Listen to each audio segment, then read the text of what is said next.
Cetal calls Worf a Patahk right after discussing the Romulan named Patahk. Admiral Jarok likes his water at 12 Unkians, and there's a Klingon vessel named Bortus.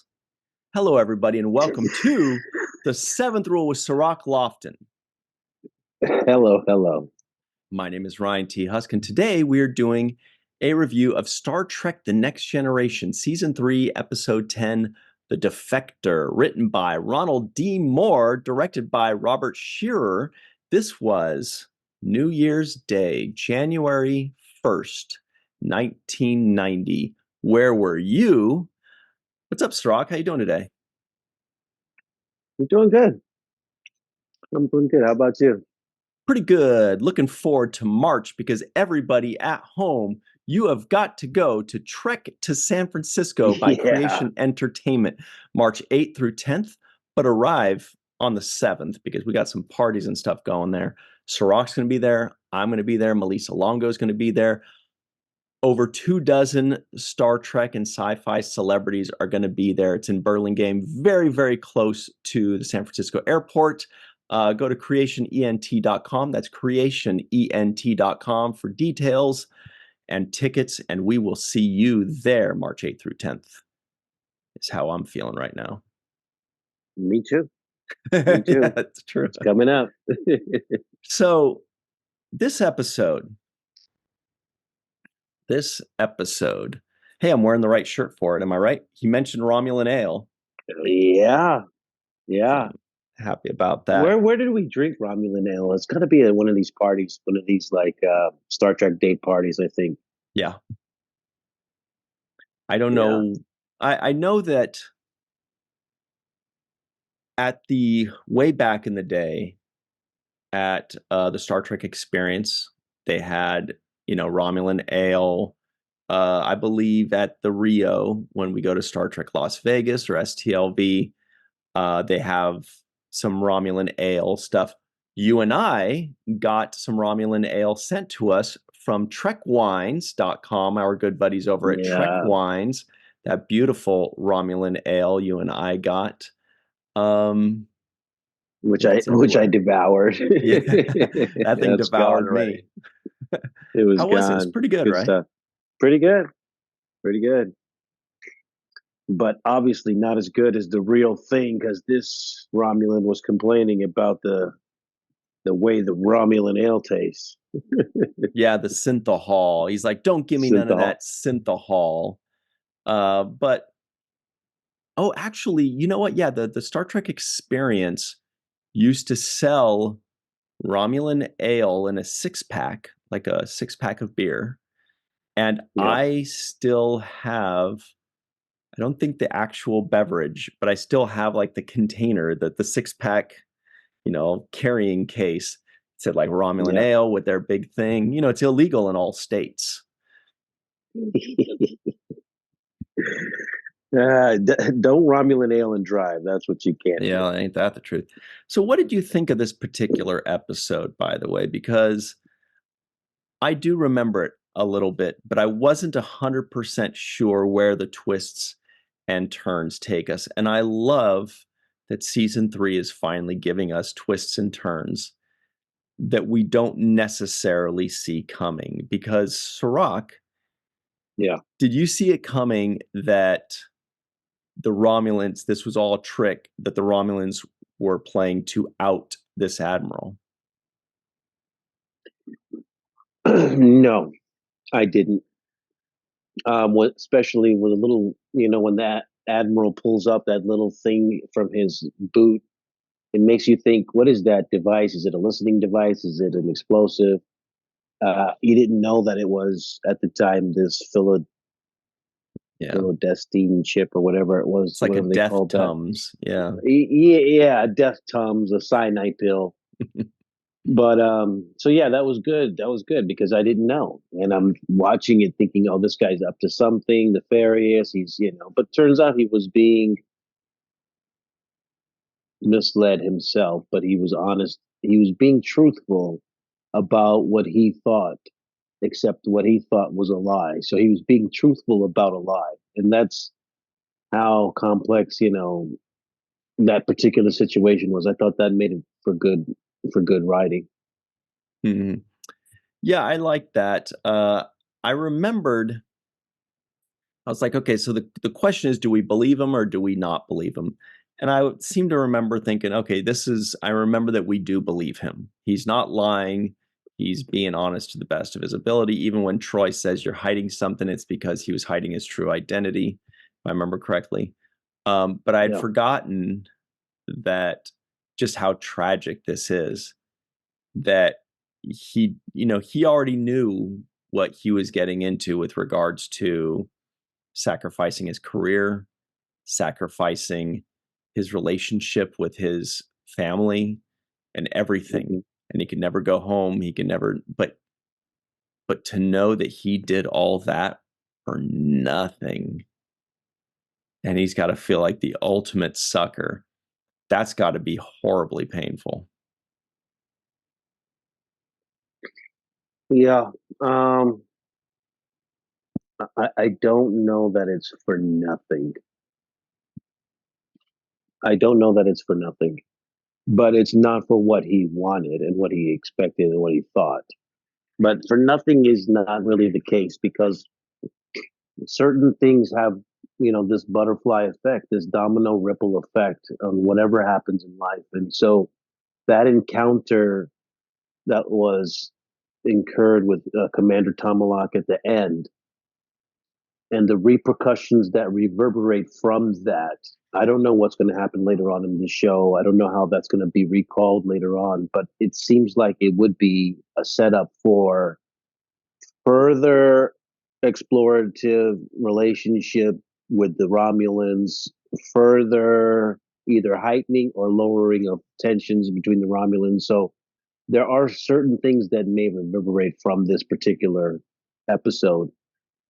Um, the thing that I was a little bit upset with was the fact that if you're going to make this decision to do that, the self destruction of the Romulan warbird that he was on, Mm-hmm. where they could have kind of extrapolated technology from that, and that would have been, at least he would have done it for that, right? He would have said, well, at least I've moved the needle forward, and my enemies are weakened because of my defection.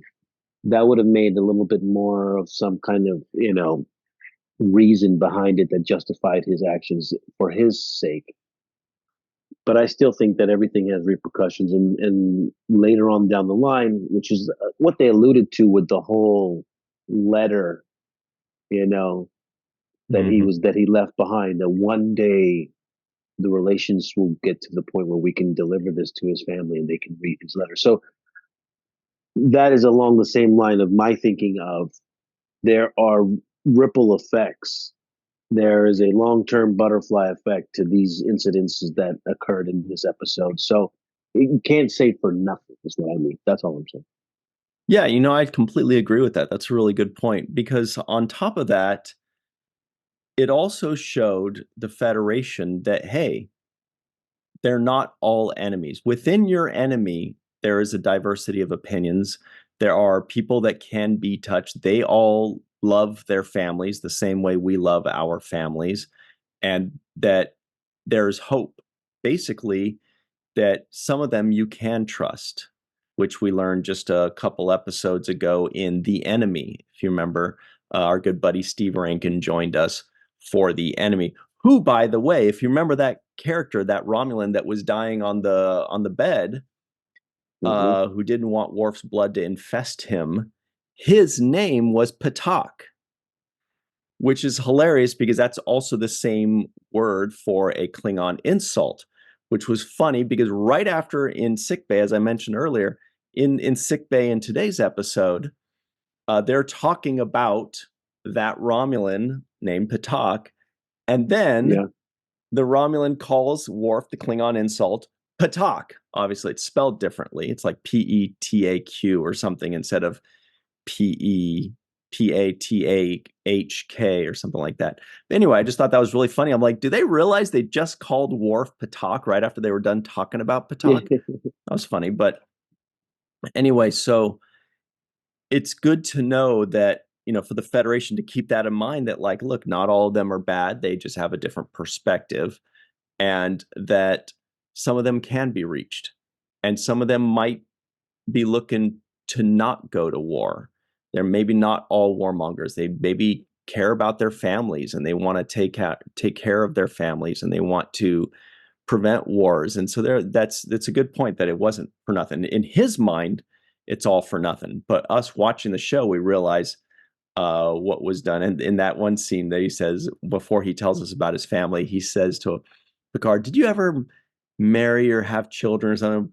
Picard was like, "No." And then when he says, uh, I don't remember what he says, but he says something to Picard about like, "Oh, well, you should have," or something like that.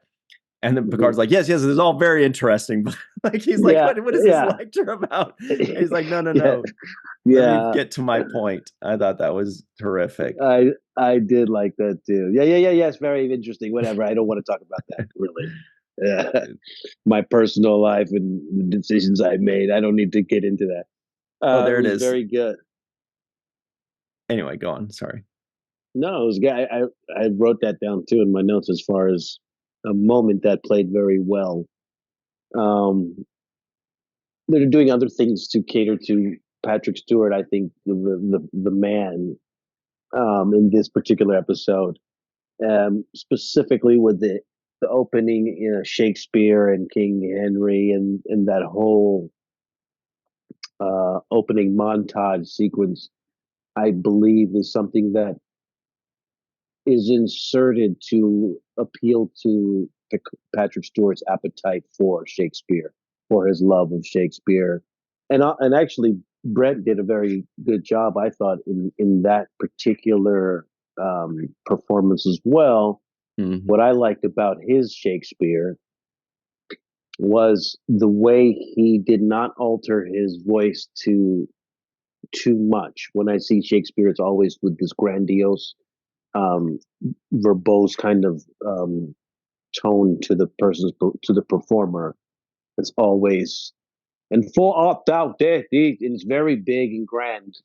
And Brent did it in a different way that I haven't seen really done too often, and that was this very casual, casual conversation, very different tone that he took in the language of his Shakespeare performance. And I thought, wow, it sounded very of the time because I doubt people of those times were speaking in that kind of way. Right. I dare thou to be thy, they were probably talking how we talk right now, just those were the words, right? Yeah.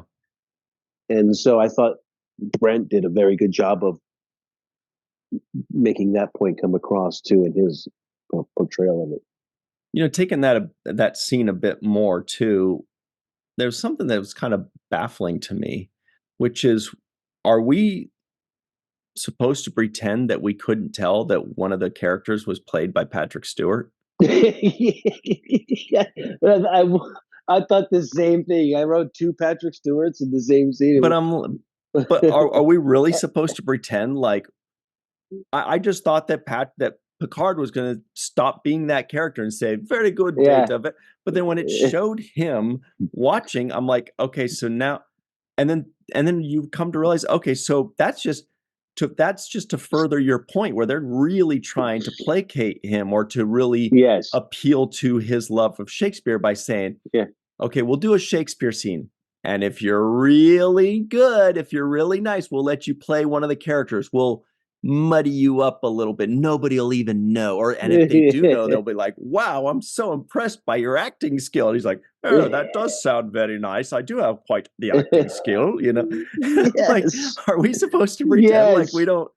It was just weird because I'm like, Yeah. that's obviously Yes. Patrick You Stewart, called and it. he's doing a great job, but just let it be Yeah. Picard playing that character. That's I thought okay. the exact same thing. That's why I said they're playing to Patrick Stewart. They're basically saying, "Hey, how can we revitalize your interest?" He may have went into there and say, this is I can't do this show anymore. It's too boring, and we're talking about science shit, and I like more Shakespeare, more Shakespeare." and it seems like they just threw in this extra What if Shakespeare part. what if they're like, we'll do a Shakespeare episode? He's like, oh, okay, Shakespeare episode. And then when he gets the script, he's like, it's a Shakespeare scene, bro. Whoops. I guess it got edited. Rough draft was full of And then he Shakespeare, I plays this swear it. like hunchback of Notre Dame type, and he changes his accent too. I don't know if you noticed, Yeah. but his accent, it was in more of an Irish accent, if I'm not It was mistaken. something thicker. I was thinking, maybe Scottish, but it wasn't quite Scottish. I'm not sure if it was Irish or it might have just been like deeper England, like way up in the depths of Blackpool, England, behind every tree trunk and next to the swamp. Something like that. Yeah, it was a different accent than I'm used to hearing from him. So it was different in that way. The performance, the guy seemed he seemed like he was hunching over to a degree. They made him look like a caveman. And and I thought to myself the exact same thing. How is he in the scene? At least make a reference to it, like your soldier there looks very familiar, Data. Something, something. Yeah. The guard goes, that's an attractive young man right there. A little Pre- dirty, but charming. he needs polishing, but he's a great, fine lad. Yeah, so that Yeah, was that was weird. It was a little weird. Like you said, are they expecting us to notice or not notice? Do they right. think they pulled off the makeup job and we just had no idea? And his accent just really threw us where we're like, what? That was Picard? No way. He's like, yes, it was. 'Twas I. We're like, wow, how did you do it? And he's watching himself so amused, which is another kind of, it's like he was so pleased with himself. Yeah. Yeah, Very well, Dave. Good job. Good job. it was just a little I weird. I didn't know it was a if little we were weird. supposed to recognize him or not. I assumed that was going to be Picard himself, and then saying computer freeze program, and then wiping the makeup off his face. Just like he was doing the program with Data. So I don't know why they didn't do it that way, but I'm sure they had their reasons and it works fine. And I'm sure the reason is that Patrick Stewart wanted to play the role and they're like, okay, sounds fun. And he loved it. And he's like, oh, this, and he was I can't imagine him on set that day. He was probably teaching everybody about, Shakespeare lovers. We know Shakespeare lovers. They love to tell you. So I bet you Yeah. in between the scenes, he would say, in this scene, oh, this is a great scene because later on in the grip's like, yeah, Yeah. I'm just Yeah. I just want to plug that thing in real quick. And well, Yeah. in the second scene, and oh Well, god, you okay. play Mortimer, and Mortimer goes on to kill the He knows all how right. to plug. Yes, you're like, all right, it's just let's get this over with. But I bet it was a good day for him, so I'm happy for him. Yeah, and they used it to set up the theme, which they exited the scene with, which is the whole idea of the king being amongst the soldiers and feeling, that he's in the fight with them. They recycled that line later on in the episode where he says, if the cause is just and honorable, they are prepared to give their lives. And that was essentially the theme that was extracted from that scene, which is the soldiers talking about the just cause of the king, and whether that would make their fight an honorable one or would reverberate in the king having to suffer consequences. So it's, if we have a leader that is just and righteous, then people will follow him, fight for him, and give their lives for him. But if they find that if he's leading them in an unjust way, then he will have to pay with his own head. So I think that was the main extrapolation of that Shakespeare story, which they recycled later on. And I really like the way Patrick performed that moment in that when he was saying, "My crew is willing to die for whatever it takes," and there was a level of there was a level of bravado there that I thought was appropriate. Like you're not going to scare me with the threat of killing us because we're here already signing up for that threat. We already know that that's a possibility, and that's why we go and wear this uniform and you know take the necessary action that we take. But Yeah. yeah, it was a lot of placation for Picard. Bravado is a For good word for it. There were a couple moments, the right amount, We like it when Cisco does it. We like it when Picard does it. We like it when Janeway or Kirk is walking bravado. But every once in a while, the moment calls for it. Like yeah, toward the end when he says, "Oh, Tomalak says something to the effect of, uh, you know, and whatever it was, he says, I expected more from you than an idle threat." And Picard says, with a smirk, "Then you shall have it." I'm like, "Ooh, Picard, you little rascal!" When yeah.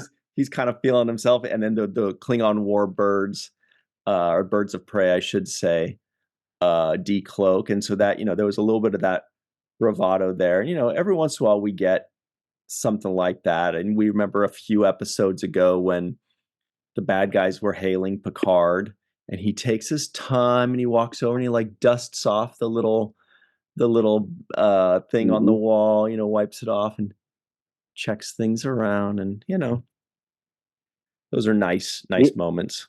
They're very nice moments, and the other thing that I want to highlight in this episode was Ronald Moore's writing. There's certain things that he does that resonate with me.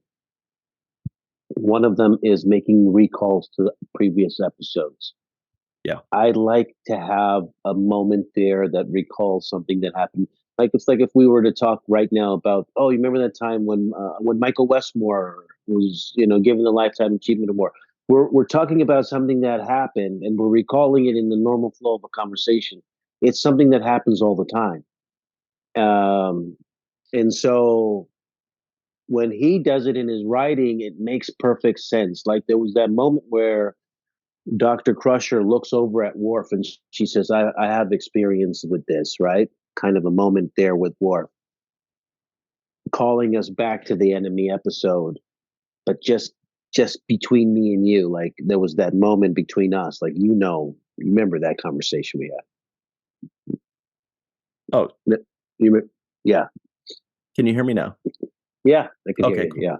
cool. Yeah, She used the word recently, letting us know I am referencing that episode you just saw 3 weeks ago. Or yes, if you missed it, sorry, Star Trek fans, because back then in 1989 is like, well, yeah, nuts to you. Sorry, in 20 years there'll be but something it's that good comes out writing. called Netflix. Yeah, Yeah, but it's still good writing on Ronald Moore's part to absolutely, I love it. recall that. Those are great. The other part that I really love was Ron Moore bringing back the Tomalak line when he says, "Now it is you that have crossed the neutral zone this time." Remember, it was the other way around before, Very good. Yeah. and it was just that's so good. That's just good writing. That's for me. I'm thinking, oh, okay, this guy knows he's watched the episodes too. you know, that he's on top of it. He's on top of the catalog of the history that they're creating for themselves, and I think it's just smart. It's smart writing for me. Yeah, no, absolutely. And we love it as fans too. We like to see uh the show being referenced because look, we understand that most of it's bottle episode after bottle episode after bottle episode. But we want to believe that it's all connected. It's all the same world. That this isn't the Twilight Zone where it's just kind of like drops it right in. We want it to believe that this is all the same world. If two people start Continuity. making out last episode, we want to at least know that there's something going on in this episode, or we don't want to just, or if Pulaski dies in one episode, we don't want to just see her alive again in the next one. Like we have to have something to make it Yeah, feel real, and things like that do. Let's take a quick yeah. break and talk a bit more about this, because there's a lot more to talk about. I really like this episode. We'll be right back on the seventh rule.